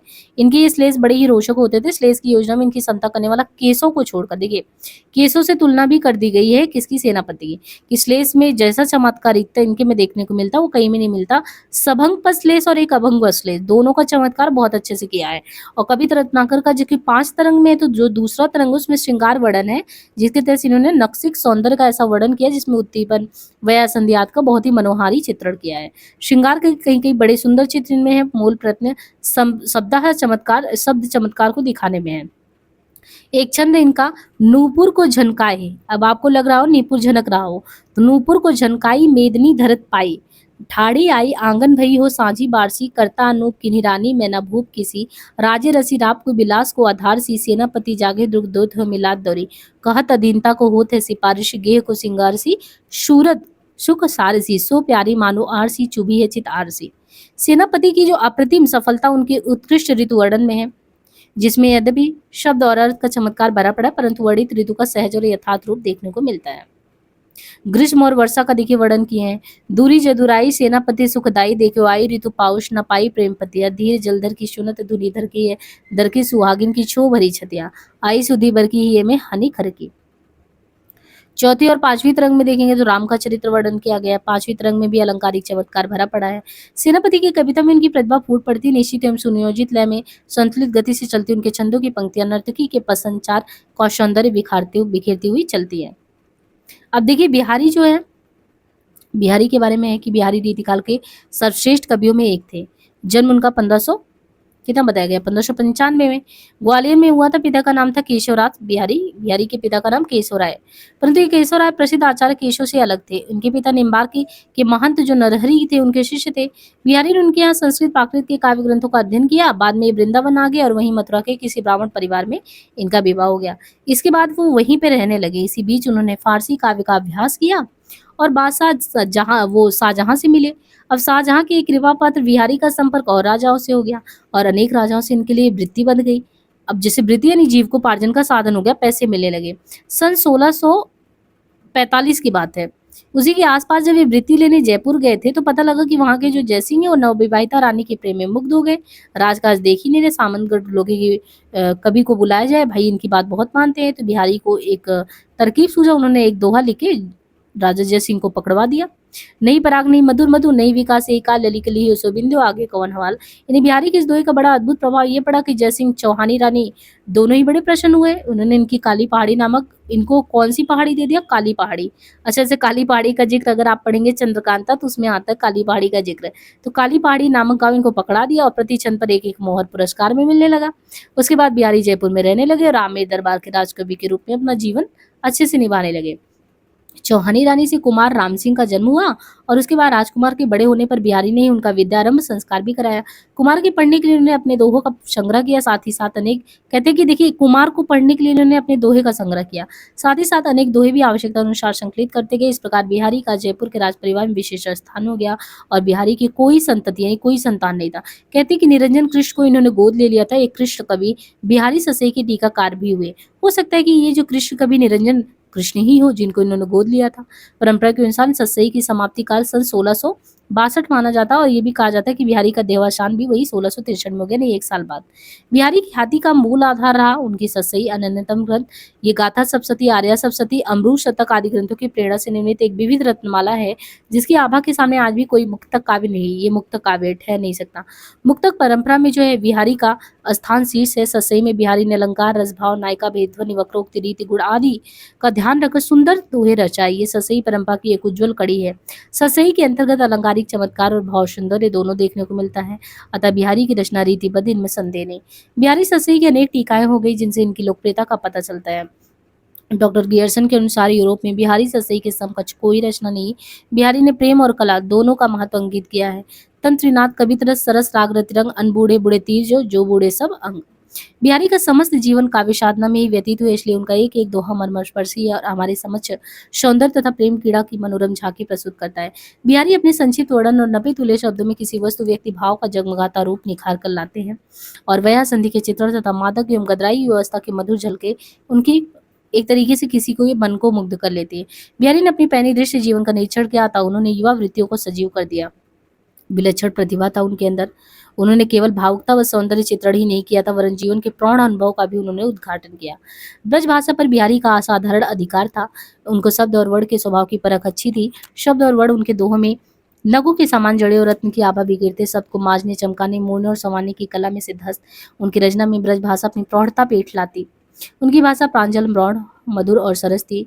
अंग अंग नग जगमगाती, दीप शिखा सी दे, दिया बुझाए हो रहे बड़े उजोरोगे, रस सिंगार मंजन की कंजन मंजन दैन, अंजन रंजन हो बिना खंजन गंजन नैन। उपरोक्त दोहे से स्पष्ट है कि भाव, अनुभूति और चेतना को बिहारी की स्मारक शब्द और प्रभावशाली बिंब में प्रकट करते हुए क्षमता ही अद्भुत थी। बिहारी विदग्ध कवि होते हुए भी अत्यंत मौलिक हैं। केवल एक ग्रंथ की रचना करके भी कवियों की पंक्ति में बिहारी का उत्कृष्ट स्थान है। कवि के रूप में हिंदी साहित्य के गौरव है और सतसई काव्य की अपूर्व निधि है। रसनिधि, देखिए रसनिधि के बारे में बात करें तो ये भी बहुत ही रीतिकाल में एक चर्चित कवियों में आते हैं। रसनिधि, रसनिधि का वास्तविक नाम क्या था? पृथ्वी सिंह। रसनिधि का वास्तविक नाम पृथ्वी सिंह था। रसनिधि इनका उपनाम था। ये दतिया राज में बरौनी इलाके के जागीरदार हुआ करते। इनका संपर्क धामी संप्रदाय के प्रवर्तक प्राणनाथ स्वामी से भी हुआ। इनके जीवन के संबंध में विशेष सामग्री नहीं मिलती। इनका रचनाकाल 1603 से 1660 तक माना जाता है। इनके द्वारा रचित ग्रंथ अग्रलिखित, रतन हजारा, विष्णुपद कीर्तन, कवित्त, बारहमासा, रसनिधि, सागर हिंडोला, अरिल आदि। इनकी ख्याति का मूलाधार रतन हजारा नामक दोहा संग्रह जो बिहारी सतसई के अनुकरण पर है। इससे स्पष्ट होता है कि प्रेम और श्रृंगार के कवि थे। इनकी रचनाओं पर वैष्णव भक्ति और सूफी परंपरा के फारसी काव्य का प्रभाव भी दिखता है। धार्मिक दृष्टि ये बड़े उदार थे और इन्होंने हिंदू मुसलमान का भेद भी स्वीकार नहीं किया। इसका कारण स्वामी प्राणनाथ का संपर्क था, इसलिए इनके दोहों में आत्म तत्व की व्यापकता भी है। रसनिधि की मूल वृत्ति प्रेम और श्रृंगार की, जिसको इन्होंने समकालीन रीति परंपरा का ध्यान रखकर किया था। इनके अनेक दोहे बिहारी और मतिराम से तुलनीय है। उदाहरण के लिए देखिए, लाल भाल पे लसत है सुंदर बेणी लाल, कियो तिलक अनुराग जो लखी के रूप रसाल, सबही को पोषण करे अमृत कला सरसाई, ससी चकोर के दर्द को अज्यो शकत नहीं पाई। उपरोक्त दोहे में रसनिधि की अलंकार प्रियता, नक्शी, सौंदर्य चित्रण, सौंदर्य अनुभूति और वीरा भावना का चित्रण है। अब इसके आगे देखिए वृंद कवि। वृंद कवि के बारे में देखिए तो 1643 से 1723 कवि के पूर्वज बीकानेर के रहने वाले साक दीपी भोजक ब्राह्मण थे, परंतु किन्हीं कारणों से इनके पिता श्री रूप जी मेड़ते में आकर बसे। वहीं वृंद का जन्म हुआ। पूरा नाम इनका वृंदावन था। बचपन में ही सुशील गंभीर थे। 10 वर्ष की अवस्था में इनके पिता ने इनकी विद्या अध्ययन के लिए काशी भेज दिया। किसको? वृंद को। जब इनको काशी भेजा वृंद को, तो वहां तारा पंडित के पास ही रहकर उन्होंने व्याकरण, साहित्य, वेदांत सब सीख लिया। काव्य रचना भी सीख ली। काशी से लौटने पर मेड़ते में इनका बड़ा सम्मान हुआ। जोधपुर नरेश महाराजा जसवंत सिंह ने इन्हें कुछ भूमि भी दी। उन्हीं के द्वारा औरंगजेब के वजीर नवाब मोहम्मद खान से इनका परिचय हुआ और उनका प्रवेश बादशाह के दरबार में हुआ। कहते हैं कि औरंगजेब ने इन्हें औरंगजेब ने इन्हें समस्या दी। पयोनिधि पैरो चाहे मिस्री की पुत्री। वृंद ने उसकी उसी समय पूर्ति की, जिस पर प्रसन्न होकर औरंगजेब के मुंह से खूब खूब प्रशंसा निकला और उसने बहुत सा धन देकर इन्हें अपना दरबारी कवि यानी वृंद को बना लिया। जबकि आप लोग समझते हो ना कि ये अगर देखो तो औरंगजेब अपने आप में बहुत ही कट्टर था। फिर उनके पुत्र दारासिको और मुअज्जम कैसे थे, तो नहीं, दारासिको तो भाई था। इनका जो शहजादा था मुअज्जम तथा इनका पौत्र था अजीज मुस्मा। इसका शिक्षक अजीब मुशम इनके शिक्षक नियुक्त हुए। वृंद वृंद उनके साथ उड़ीसा गए, बंगाल गए, उनके आगरा से बहुत सी रचनाएं लिखी। सन 1707 के लगभग किशनगढ़ के महाराज राज सिंह ने वृंद को मांग लिया था और उसे अच्छी जागीर देकर किशनगढ़ में बसा दिया। वृंद की रचनाओं में कहते हैं कि 16 अधिक प्रसिद्ध है, जो नीति भक्ति वार्ता संबंधी श्रृंगार से संबंधित दोहे हैं। इनमें से अग्रलिखित 6 रचनाएं रीतिबद्ध कही जा सकती हैं, जिनमें 12 माशा है, भाव पंचासिका, नैन पचीसी, पावन पचीसी, श्रृंगार शिक्षा, यमक सही, ये रचनाएं रीति परंपरा की था। यहाँ इन्हीं का परिचय अभीष्ट है। 12 मासा में 12 महीनों का सुंदर वर्णन है। भाव पंचासिका में श्रृंगार के विविध भाव का वर्णन है। आयो बसंत बसंत समय निजकंत विदेश दिगंत लियो, बागन बागन कोकल कोके वियोगन को दुख घोर लियो। उपयुक्त छंद में उद्दीपन के रूप में बसंत का चित्रण किया गया है। श्रृंगार शिक्षा में भी नायिका भेद का आधार, उस पर भी आभूषण और श्रृंगार के साथ नायिकाओं का चित्रण। इस ग्रंथ में लक्षण का आश्रय पूर्णतः स्पष्ट दिखता है। नैन पचीसी के तहत नेत्रों का महत्व तथा नेत्रों द्वारा प्रकट विभिन्न भावों का चित्रण है। इसमें कवि ने रीति का आश्रय लेकर नक्शी, राग, रंग, अंजन, रस और विरह का बढ़िया चित्रण किया हुआ है। कवित्व के दृश्य नैन पचीसी बहुत उत्कृष्ट तो नहीं है, पर युगीन परंपरा से जुड़ी है। इसमें दोहा, सवैया, घनाक्षरी छंदों का प्रयोग है। पवन पचीसी वास्तव में 6 ऋतुओं का वर्णन उसमें बहुत अच्छे से किया गया है। इसी तरह यमक सस्सई में विविध यमक अलंकारों का अच्छे से प्रयोग किया गया है। कुछ उदाहरण है इनके, जैसे मुरली मुरली धरधरी हरि परी दुनी कान, जातन जात न बनत है लाज करी कुल कान। इस प्रकार वृंद कवि की रचनाएं रीतिबद्ध परंपरा में महत्वपूर्ण स्थान रखती हैं। उन्होंने सरल, सरस और विदग्ध काव्य रचनाएं की। नृप शंभु, ये इनका संबंध भी हिंदी साहित्य के विभिन्न इतिहासों में विभिन्न मत में पाए जाते हैं। किन्हीं ने इन्हें सितारागढ़ वाले और किन्हीं ने शंभुनाथ सिंह सोलंकी कहा। नृप शंभु की रचनाओं में जो उपनाम प्रयुक्त हुए वे हैं नृप शंभु, शंभुराज, शंभुकृत। ये शंभुराज या नृप शंभु छत्रपति शिवाजी महाराज के पुत्र थे। इनका जन्म भी 1600 ये बताया गया 57 में पुरंदर में हुआ था। 2 वर्ष बाद इनकी माता का स्वर्गवास हो गया था नृपशंभु का। और फिर जो है अतः इनका पालन पोषण इनकी दादी थी शिवाजी की माता जीजाबाई, उन्होंने किया। और नृपशंभु की शिक्षा दीक्षा भी उस समय परंपरा के अनुसार, जिसमें संस्कृत फारसी का ज्ञान। नृपशंभु जो थे उन्होंने संस्कृत में बुद्धभूषण नामक ग्रंथों की रचना की। इससे स्पष्ट होता है कि उन्होंने अलंकार, शास्त्र, पुराण, संगीत, इनमें विद्या जो है हासिल किया सब कुछ। शंभुराज को 8 वर्ष की अवस्था में औरंगजेब द्वारा पंच हजारी पद प्रदान किया गया था। किसके द्वारा? औरंगजेब ने दीप पद प्रदान किया था। और फिर जो है 15 मई सन 1666 को औरंगजेब की प्रार्थना और राजा जयसिंह के आश्वासन पर जो है पंच हजारी शंभुराज तथा शिवाजी ने बादशाह औरंगजेब से भेंट की थी। वही चल करके बादशाह ने इन्हें कैद कर लिया था। बड़ी कठिनता और चतुराई से ये दोनों बंदी गृह से मुक्त हुए। शंभुराज उस समय केवल 9 साल के थे। इन्हें मथुरा छोड़कर शिवाजी बनारस होते हुए महाराष्ट्र लौट आए। वहां रहने के कारण नृपशंभु पर ब्रज भाषा का प्रभाव पड़ा और इन्होंने उत्तम ब्रज भाषा काव्य की रचना की। कुछ लोग इन्हें व्यसनी और विलासी भी मानते हैं, परंतु तथ्य ये नहीं जान पड़ता।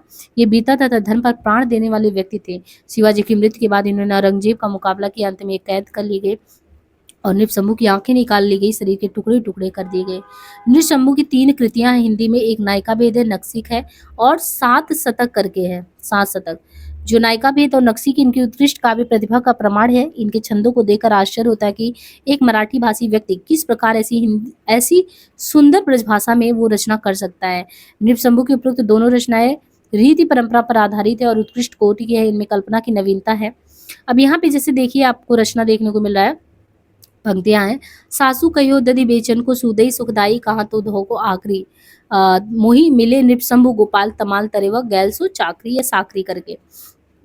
इस छंद से स्पष्ट है कि नृपशंभु की रचना में भाव को अच्छे से उभारने वाली सुंदर कल्पना का प्रयोग है। बाकी इनके नक्सिक संबंधी छंद विशेष रूप से प्रभावशाली हैं। ब्रज भाषा में बढ़िया लिखते थे। और इसके बाद है नेवाज। नेवाज जो थे महाराजा छत्रसाल के दरबारी कवि थे नेवाज। समय इनका बताया गया है वही 1680 के आसपास। और मिस बंधुओं के अनुसार ये कानकुब्ज तिवारी थे। छत्रसाल से इनका संबंध भगवंती कवि के दोह से प्रमाणित है। भले आजू कली करे तो छत्रसाल महाराज। इससे स्पष्ट होता है कि नेवाज छत्रसाल के दरबार में भगवंत कवि के बाद नियुक्त हुए नेवाज कवि के संबंध में और विशेष जानकारी नहीं मिलता। इनका शकुंतला नाटक नामक ग्रंथ है, नेवाज का शकुंतला नाटक, जो वास्तव में नाटक न होकर एक काव्य ग्रंथ है। इसमें उत्तम छंद रचना है, भाव का मार्मिक चित्रण है। मिश्र बंधुओं ने जो नेवाज है इनकी भाषा की बड़ी प्रशंसा की है, क्योंकि संयोग श्रृंगार का इन्होंने विशेष वर्णन किया है। और इन्होंने श्रृंगार का आप यहाँ पे देख भी सकते हैं। जैसे एक छंद है कि आगे ते की नी लागा लगी, लेवन किसी छे छिपायो अजहु चो छिपावत है, तू अनुराग की सौंध कियो ब्रज की वनिता सब यो ठहरावत है। ऐसे करके है।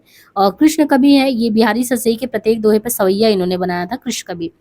इस कारण बिहारी की परंपरा में इन्हें रीतिबद्ध कवियों के तहत रखना उचित है। कृष्ण कवि के जीवन वृत्त के संबंध में कुछ सूचना नहीं है। बिहारी ससई की सर्वप्रथम काव्यात्मक टीका अगर किसी ने किया है तो इसलिए कृष्ण कवि प्रसिद्ध है। कुछ लोगों का मानना है कि ये जयपुर नरेश महाराज जयसिंह के मंत्री के आश्रित है और उन्हीं के आग्रह से इन्होंने टीका लिखा था। कुछ लोग तो वही मानते हैं कृष्ण कवि को जो बिहारी ने गोद लिया था वही था, क्योंकि उनके खुद के पुत्र तो है नहीं। लेकिन कुछ क्लियर नहीं है। बिहारी ससई की टीका और विदुर प्रजागर इनके दो लिखित ग्रंथ हैं। इससे इनका समय वही 1720 के आसपास माना जाता है। कवि सवैया बट टीका वास्तव में इनकी बड़ी रोचक है। यहाँ पे छंद है, छवि सो फवि शीस किरीट बन्यो रुचि शाल ही बनमाल रसे कर कंजई मंजू रही मुरली कन्नी कछनी कटिचरु प्रभा वर्षे, ऐसे करके है।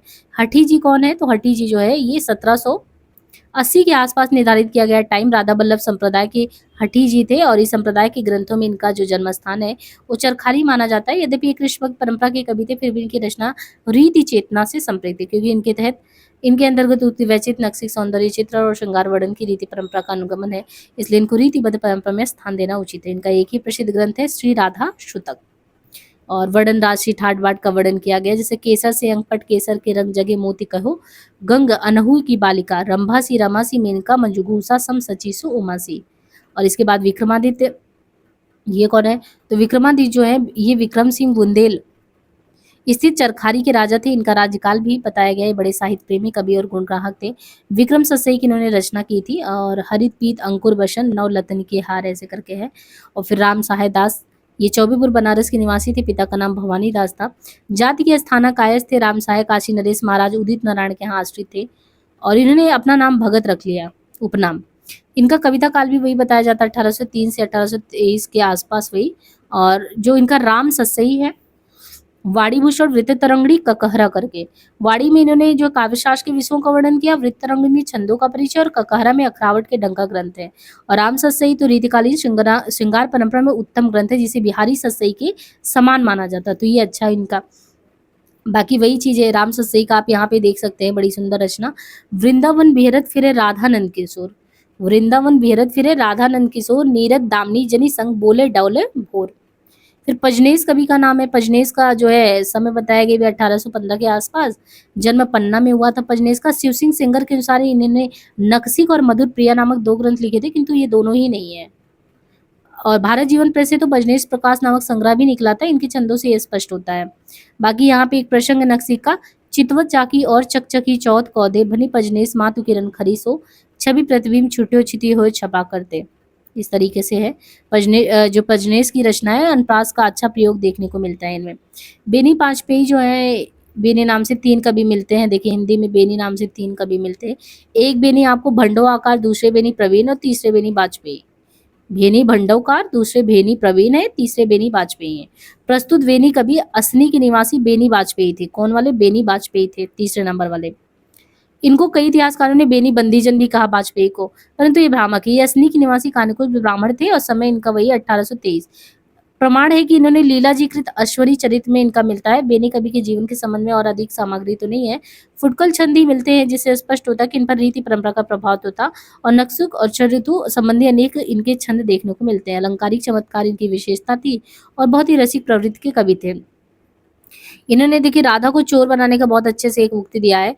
करी की चुराई चाल सिंह की चुराई लंग शशि की चुरायो मुख नासा चोरी कीर की पिक को चुरायो मैन मृग को चुरायो नैन दसन अनार हासी गुजरी गंभीर की कहे कभी बेनी बेनी व्याल की चुराई लेनी रति रति शोभा सब रति के शरीर की अब तो कन्हैया जी को चित्त हो चुराई लेनो चोरटी है गोरटी है छोरटी है हीर की। तो बहुत अच्छा इन्होंने राधा को चोर बनाने का एक उक्ति देखिए कहा है। तो उक्ति चमत्कार के साथ साथ वेनी की रचना में मुहावरों का बहुत अच्छा प्रयोग है।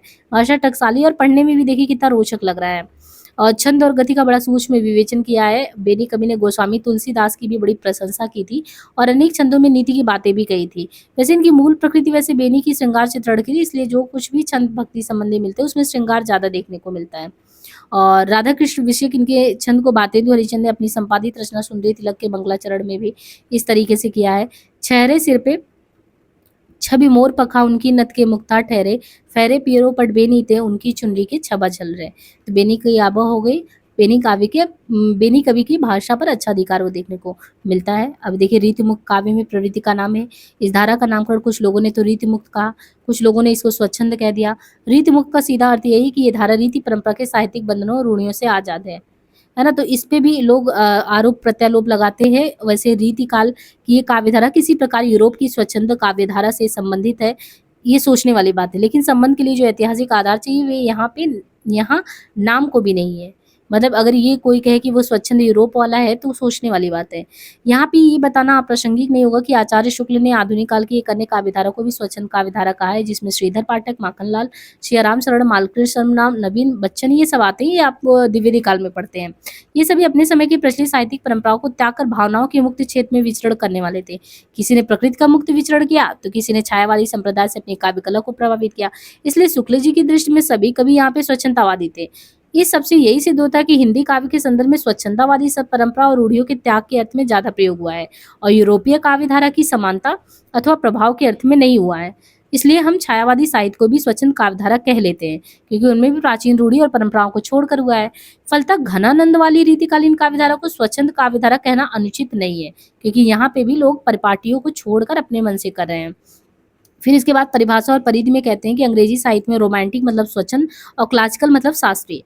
तो ये इतिहास और परिस्थितियों के कारण जो है विद्वानों ने बड़े विस्तार से चर्चा की है और हिंदी की समीक्षा साहित्य में भी उसी चिंतन शैली का प्रभाव है। देखिए, हम किसी काव्यधारा को नियमबद्ध और दूसरे को मुक्त समझते हैं। पश्चिम में स्वच्छंद काव्यधारा मतलब श्रृंगारिकता, साहसिकता, काल्पनिकता, भाव प्रधानता, अनगढ़पन, सहजता, मतलब एक तरीके से आजाद विचार। तो वस्तुतः ये उक्त धारा के गुण है, लक्षण नहीं है। लक्षण तो ये मतलब कि जैसा स्वच्छंद सबसे व्यक्त हो, नियम मुक्तता हो, रूढ़ि से आजादी हो। ज्ञान के अन्य क्षेत्रों की भांति कला के क्षेत्र में भी नियमों की अनुशर्त और स्वानुभूति उन्मुक्त उद्गाता दो प्रकार के हैं। मनीषी प्रवेश करते हैं। प्रथम वर्ग के मनीषी कला की बाहरी रूप साज सज्जा दिखाते हैं। दूसरा क्या होता है? दूसरा जो होता है यहाँ पे दिया है, दो प्रकार के होता है ना। दूसरा है कि आपकी अनुभूति के आवेग सहज अभिव्यक्ति को मानते हैं। यानी एक तरीके से आप ये समझिए कि कोई जो कवि है बाहर रूप का वर्णन करता है, एक आंतरिक वर्णन करता है। और प्रथम पक्ष में आपको कला सृष्टि अभ्यास का फल देखने को मिलेगा, दूसरे के केंद्र में हृदय होगा। ठीक है, तो यहाँ पे वही बताया गया कि अभिव्यक्ति के क्षेत्र में स्वच्छंदतावादी काव्य व्यंजना प्रधान है। इसमें सांकेतिकता ज्यादा रहेगा, संकेत ज्यादा रहेगा, इसे थोड़ी बहुत मात्रा में रहस्यवाद भी देखने को मिलेगा। इस काव्य धारा में रूप सज्जा की प्रधानता नहीं होगी, व्यक्तिगत अनुभूति की यथार्थ अभिव्यक्ति पर दृष्टि रहेगी। श्लेमल का कहना है कि क्लासिकल काव्य अपने में परिवशित होता है, उसका उतना ही तात्पर्य रहता है जितना वो दिख रहा है, प्रकट हो रहा है। पर जो आजाद वाला ख्याल वाला स्वच्छंदावादी, वो ऐसी विचित है जो तात्पर्य को पूर्णतः प्रकट भी नहीं होती। जैसे आप ले लीजिए कि महादेवी वर्मा आधा चीज तो रहस्यवादिता में है, तो ये जो है प्रकट भी नहीं होने देती, उसका यथा ज्यादा बढ़ा देती है। विक्टर ह्यूगो ने स्वच्छंदावादी काव्य को रूढ़ियों से मुक्त बताया कि वो रूढ़ी से आजाद होता है। डंडन इसमें कहते हैं कि चमत्कार होता, अनुभूति की प्रधानता माने। हेज ने प्रेरणा या जीवन से इसको प्राण कहा है। तो डॉक्टर हजारी प्रसाद ने इस संदर्भ में कल्पना और भावावेग पर बल दिया है। रोमांटिक साहित्य की उच्च भूमि वो मानसिक गठन है, मतलब जो रोमांटिक साहित्य है वो उच्च भूमि वो मानसिक गठन जिनमें कल्पना का अविरल प्रवाह से धन संश्लिष्ट निबिड़ आवेग चलता है। इस प्रकार कल्पना का अविरल प्रवाह और निबिड़ आवेग ये दुर्निरंतर घनीभूत मानसिक वृत्ति ही व्यक्तित्व प्रधान साहित्यिक रूप की प्रधान जननी है। आचार्य शुक्ल प्रकृति के मुक्त रूप और जीवन के सहज प्रवाह को स्वच्छंदावादी साहित्य का प्रमुख विषय मानते हैं। उनके अनुसार जो शिष्ट या सभ्य साहित्य है उसके साथ साथ लोक साहित्य की धारा भी बहती है, जिसमें जीवन सहज और निश्चल होता है। जब शिष्ट साहित्य पंडितों और आचार्यों की रूढ़ियों में बध जाता है ना, तो भाव की सजीता और स्फूर्ति के लिए यही वाला स्वच्छंदता भावधारा ज्यादा अच्छा होता है, क्योंकि उसमें अनुभूति की सच्ची कृत्रिमता नहीं होता, नैसर्गिकता होता है। एक तरीके से आप कहते हैं नेचुरल ब्यूटी होता है। और क्लासिकल जो होता है शास्त्रीय, वो पूरा बधा बधाया एक बंधन होता है। स्वच्छंद प्रवृत्ति का कवि जो होता है, अब यहाँ पे देखिए जैसे क्लासिकल है, शास्त्रीय है, काव्य लक्षण परिपाटियों को फॉलो करना है, तो उसके लिए जो कलाकार है उसकी प्रशंसा इस बात में को जीवन और जगत को अपनी प्रतिभा से यथातथ ग्रहण करे और प्रभु विष्णु अभिव्यक्त करे। पर रोमांटिक प्रवृत्ति के कवि की श्रेष्ठता इसमें है उसकी आत्मा उसमें दिखे, वो अभिव्यक्त करे, वो जादू भाव उत्पन्न करे। तो वास्तव में जो स्वच्छंदावाद है उसका मूल कलाकार की एक विशेष प्रकार की मानसिक स्थिति है। उसका ना काल से संबंध है ना देश से। नियमों की रूढ़ी और अपरिवर्तन से उबे हुए उत्साही कलाकार क्रांति मचाने लगते हैं। मतलब नियम में बध गए तो वो कहेंगे कि हम तो स्वच्छंद लिख ही नहीं पा रहे हैं। तो इसी का साहित्यिक नाम है स्वच्छंदारा। स्वच्छंदता की अति जब उच्छृंखलता, देखिए बात यही है, बहुत बारीकी से ध्यान दीजिए। स्वच्छंदता की अति जब उच्छृंखलता में परिणित होने लगती है तो उसकी सीमा बांधना आवश्यक हो जाता है। सीमाओं का बंधन और अनुवर्तन ही क्लासिकल मार्ग है। इस प्रकार क्लासिकल और रोमांटिक वृत्तियों की क्रिया प्रतिक्रिया साहित्यिक इतिहास में चलता है। स्वच्छंद प्रवृत्ति का कवि जो होता है, स्वच्छंद विचार वाला, अंतर्मुखी, उसे अपनी अनुभूति पर ज्यादा विश्वास होता है। अनुभूति की इंद्रिय अनुभूति नहीं, हृदय पे ज्यादा जोर रहता है। संसार का अनुभव करने वाले व्यक्ति की अपेक्षा अपना वो अनुभव करने वाला व्यक्ति उसकी दृष्टि में ज्यादा सच्चा और प्रामाणिक होता है। स्वच्छंदतावादी साहित्य में अभिनवत ताजगी रहता है क्योंकि उसकी प्रेरणा जीवन से मिलती रहती है। जब साहित्य अपने समवर्ती जीवन से प्रेरणा, यानी अपने अंदर से आप प्रेरणा लेके लिख रहे हो, तो वही है स्वच्छंदतावादी। और ये जो होता है वो आंतरिक अनुभूतियों का काव्य होता है, फलतः इसमें भाववेग रहता है। ये मूलतः आत्म प्रधान व्यक्ति परक होता है। ये कभी बाहर जगत को उतना महत्व नहीं देता जितना अपने अंदर को देता है। ये सब प्रकार की रूढ़ी से आजाद होता है, इसलिए इसमें अभिनत्व और अद्भुतत्व रहता है। अभिव्यंजना में ये सांकेतिक और व्यंजना प्रधान होता है। इसमें कल्पना और असाधारणता का प्राचुर्य रहता है। ये भाव प्रधान अधिक और रूप प्रधान कम होता है। अब आपको देखिए कि ऐसे आजाद ख्याल वाले जो रीतिकाल में मिलेंगे वो घनानंद है, आलम है, ठाकुर है, बोधा है, द्विजदेव है। जैसे घनानंद स्वच्छंद काव्य धारा के वो प्रमुख कवि हैं। इस धारा के प्रवि सभी में देखिए जितनी शैलियों में, तो भावात्मकता, वक्रता, लक्षणता, भाव की व्यक्तिगता, रहस्यात्मकता, मार्मिकता, स्वच्छंदता, इन्हीं दो प्रकार की रचनाएं देखने को मिलेंगी। एक लौकिक श्रृंगार भक्ति से प्रथम वर्ग की रो रचना है जो कविता सवैया में रचित है, और दूसरा वो पद और दोहे चौपाई में। अब तक प्राप्त कवि सवैयों की संख्या भी बताई गई, कितना 752 पदों और लगभग 1057 दोहे चौपाई। काव्य सौंदर्य के अलावा रचना विस्तार की दृष्टि से भी कनानंद महाकवियों में आते हैं। इनके काव्य में ऋजु और अवक्र दोनों शैली मिलता है, जो भाव के अनुरूप से कहीं संश्लिष्ट और कहीं विश्लिष्ट है। इनके वर्ण विषय में विविधता और विस्तार नहीं है, अपितु कवि की अंतर्मुखी, देखिए विशेषता क्या है, कवि की अंतर्मुखी प्रवृत्ति के कारण जो है काव्य परंपरा के तहत स्वच्छंद भाव दिखा है। विषय के समान भाव में भी कहीं कहीं आवृत्ति के दर्शन होते हैं। भाव में भी विषाद और निराशा बहुत मात्रा में देखने को मिलता है। कवि प्रेम के पराजय में भी अड़िग है, प्रेम में हारा है, अतः उसे विजयी कहा जाएगा। ये विषाद उसके अभिलाषा तिरेक का परिणाम है। प्रेम के हर्ष अवसर पर बढ़ती हुई अभिलाषाएं उसे बेचैन कर देती हैं। उसके भाग्य में प्रेम का हर्ष बदा ही नहीं है। प्रेम की यह विषादमयी अनुभूति हिंदी साहित्य की परंपरा के प्रतिकूल और फारसी परंपरा के अनुकूल है। घनानंद के सामने फारसी के अनेक कवियों में यही विशेषता है। उस समय समाज की हीन दशा और उसमें व्यक्ति की परवस्था का अनुभव देखने को मिलता है। और काव्य शैली में वर्ण का उपयोग दो प्रकार से हो सकता है, एक भाव लपेटी वस्तु का स्वरूप खड़ा करके, एक सीधा साधा। रस सिद्धों की भाषा में विभाव प्रधान और दूसरे का भाव प्रधान कह सकते हैं। बाकी रीज, विषाद, उलझन, अभिलाषा, भूल, उपालम, ये सभी इनके भाव के आश्रय में है। ज्ञान इंद्रियों के भाव का आश्रय बनाकर कवि ने, जैसे यहाँ पे पंक्तियों में देखें कि काव्यों की अंतभूमि पर जो खड़ा देखने को मिलता है, रावरे रूप रीति अनूप नयो नयो लागत जे जो निहारिये त्यो इनाखिन बनी अनोखी अघानी कहू नहीं आने तिहारिये एक ही जीव हुतो सुत वारियो व सुजान संकोचो सोचे जा सहारिये।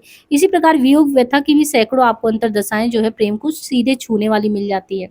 घनानंद संयोग में भी भावामग्न है। भावात्मकता के कारण ही अनुभूति का संबंध जब सा शरीर प्रिय से हटकर अनुभूयात्मक हो जाता है तो उनका संबंध परम सत्ता से हो जाता है। मन जैसे कछु तुम्हें चाहते सो बखानिए कैसे सुजान ही हो, इन प्राणनी एक सदा गति रावरे बावरे लो लगियो नित लो। यहाँ प्रेम का विषय जो है सांसारिक प्राणी भी हो सकता है और परमेश्वर भी। ऐसी उक्तियों में रहस्यात्मकता का स्पष्ट आपको देखने को मिलेगा झलक।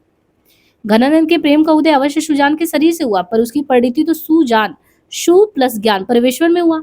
उनकी शैली भी उत्तम पुरुष प्रधान आत्मनिवेदन की है। प्रेम की अनुभूतियों को उन्होंने अपनी बनाकर प्रस्तुत किया।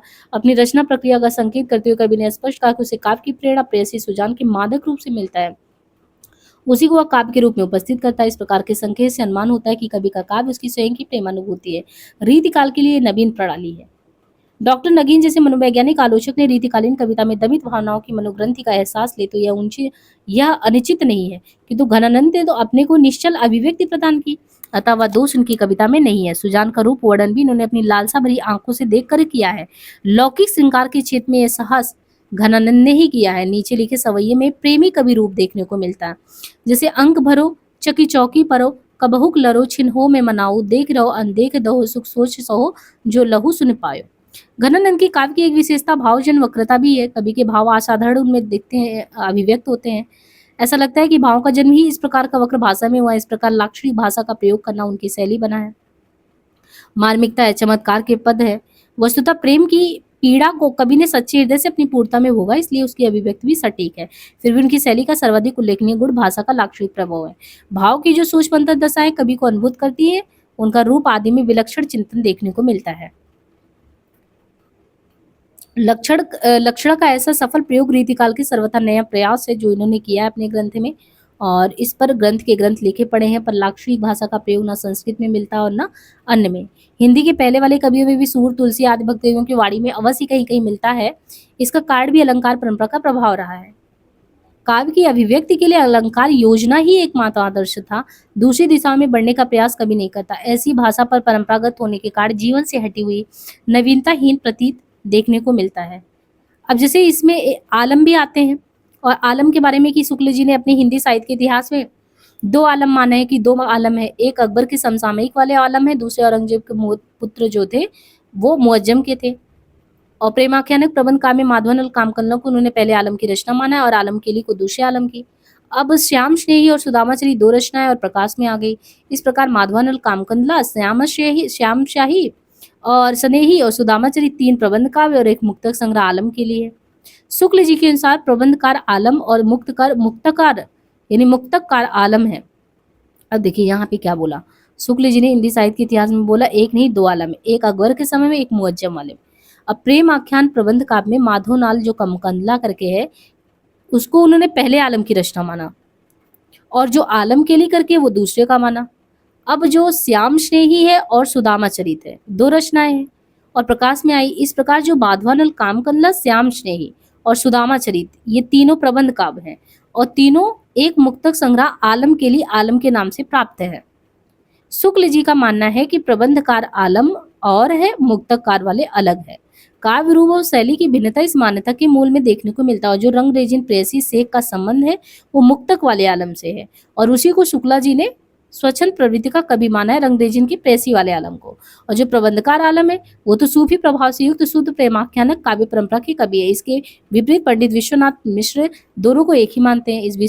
इस विवाद के पक्ष विपक्ष की परीक्षा करने का तो यहाँ अवकाश नहीं, इतना अवश्य है कि स्वच्छंद धारा की विशेषताओं को दर्शाने वाले आलम केली में ही देखने को मिला। लौकिक प्रेम की भावात्मक और परंपरा मुक्त अभिव्यक्ति जैसे आलम केली के कवि सवैयों मिलती, वैसी ऊपर कथित अन्य में रचनाओं में नहीं मिलता। शेख कोई रंगरेजिन थी और उनकी काव्य कुशलता पर मुग्ध होकर कोई ब्राह्मण देवता मुसलमान आलम बन गए थे।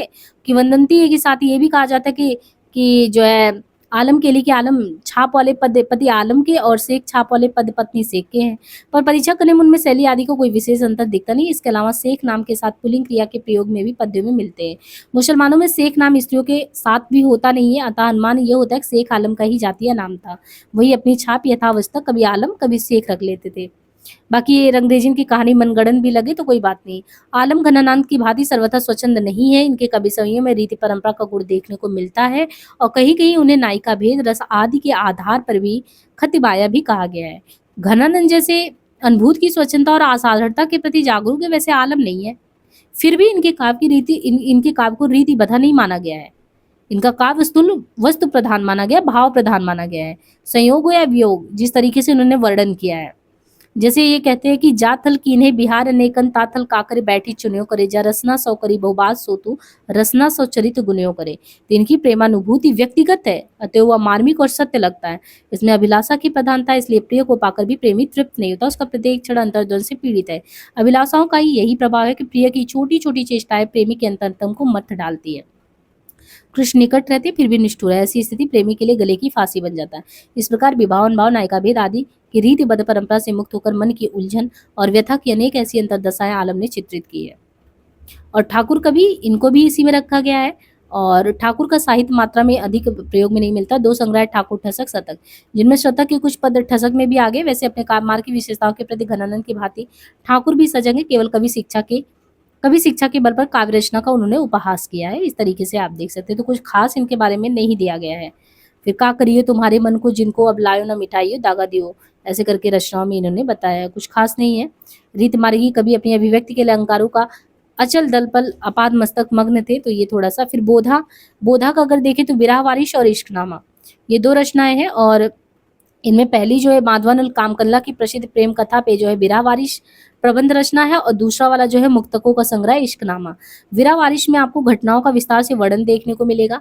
सूफी कवि आलम की रचना से ये आकार में बड़ा है विरह वारिश, लेकिन आलम जैसी प्रांजलता और प्रौढ़ता आपको विरह वारिश में देखने को नहीं मिलेगा। संभोग आदि के कुछ वर्णन अश्लील भी हो गए। इश्कनामा अपेक्षाकृत सुंदर है, इसमें प्रेम के निर्वाह पक्ष पर अच्छे से वर्णन वो जो है ध्यान दिया गया। सबसे प्रसिद्ध सवैया इनका यही है, अति छीन मृणाल के तारु ते ऊपर पाव दे आवे, शेव बेहतु तार सकीन जहां प्रतीत को ठाणे लदानो।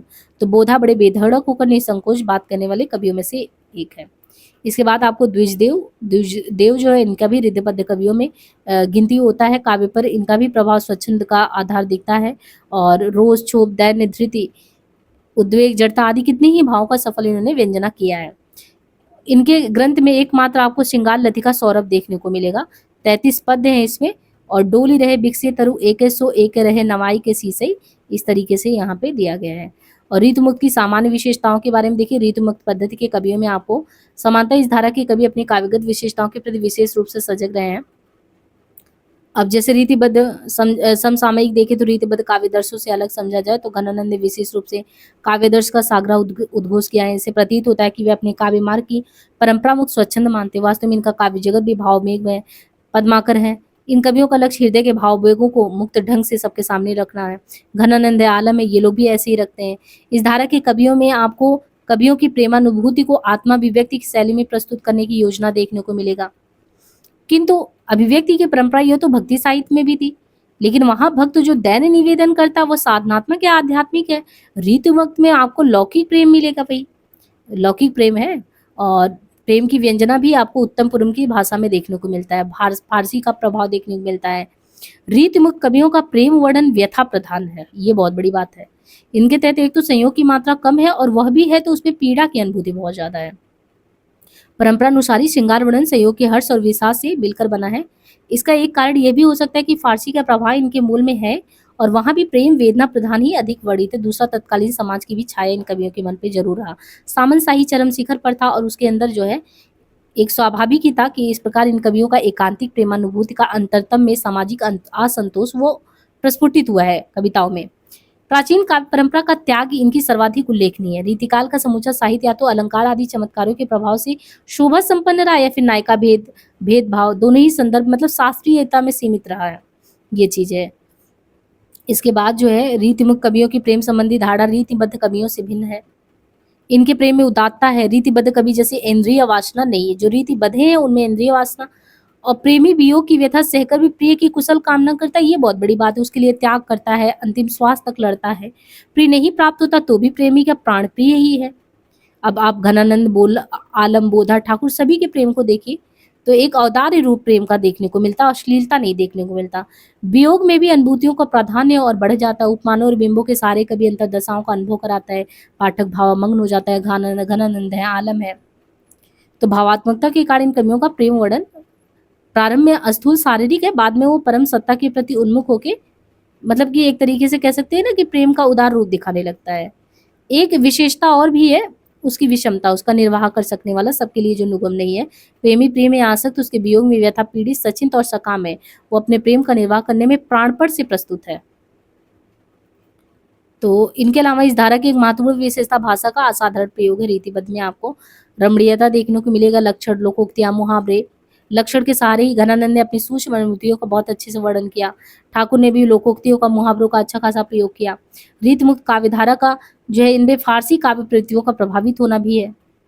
भक्ति काल में ये प्रभाव आपको प्रारंभिक अवस्था में फारसी ये सब देखने को मिलेगा, लेकिन भक्त कवियों की भाषा में जहां तहां फारसी के शब्द आने लगे और भगवत प्रेम की अनुभूति में लौकिकता का हल्का रंग दिखने लगा।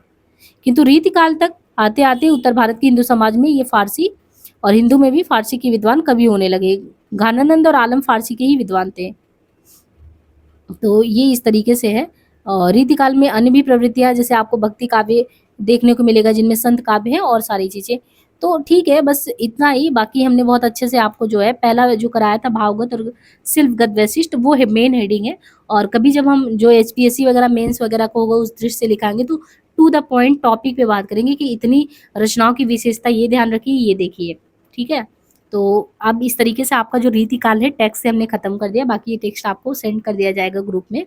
बाकी आप खुद से भी पढ़ सकते हैं डॉक्टर नगेंद्र। मैंने अपने तरीके से 5 से 6 वीडियो में आपका रीतिकाल समाप्त कर दिया है। रही बात क्वेश्चन की, तो क्वेश्चन आप जो है, हमने जो शुक्ल जी वाला सीरीज कराया उसमें रीतिकाल के हमने पूरे क्वेश्चन कराए, तो वहाँ से आप कर लीजिएगा।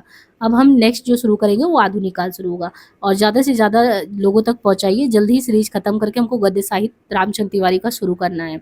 जितना बढ़िया आप लोगों का सकारात्मक एक तरीके से देखने को मिलेगा कि सकारात्मक रूप में कि हाँ सब लोग सपोर्टिव है और कर रहे हैं, तो उतनी ही उत्साह के साथ हम जल्दी ही वो सीरीज शुरू करेंगे। आज के लिए इतना ही, धन्यवाद।